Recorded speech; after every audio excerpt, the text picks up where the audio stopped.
వికారాబాద్ జిల్లా కుల్కచర్ల మండలం ఇప్పాయిపల్లిలో దారుణం జరిగింది. పట్టపగిలే మహిళపై దాడి చేసి అగంతకులు బంగారం దోచుకెళ్లారు. ఇంట్లో నిద్రిస్తున్న నరసమ్మ అనే మహిళపై పిడిగుద్దులు గురిపించి 3 తులాల పుస్తల తాడు 3 తులాల బంగారం నెక్లెస్ దోచేశారు. దుండుగుడు దాడిలో మహిళ తీవ్రంగా గాయపడింది. ఆమెను వెంటనే పరిగి ప్రభుత్వ ఆసుపత్రికి తరలించారు. పట్టపగిలే దోపిడీ జరగడంతో గ్రామస్తులు ఆందోళనకు గురవుతున్నారు.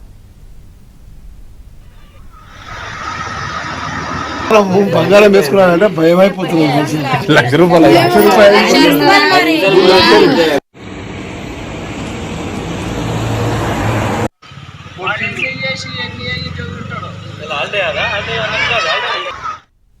మహిళపై పిడిగుద్దులు గురిపించి 3 తులాల పుస్తల తాడు 3 తులాల బంగారం నెక్లెస్ దోచేశారు.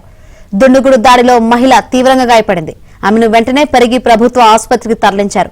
పట్టపగలే దోపిడీ జరగడంతో గ్రామస్తులు ఆందోళనకు గురవుతున్నారు.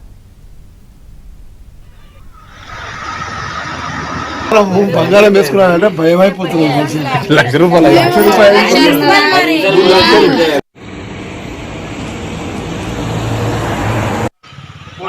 చేసి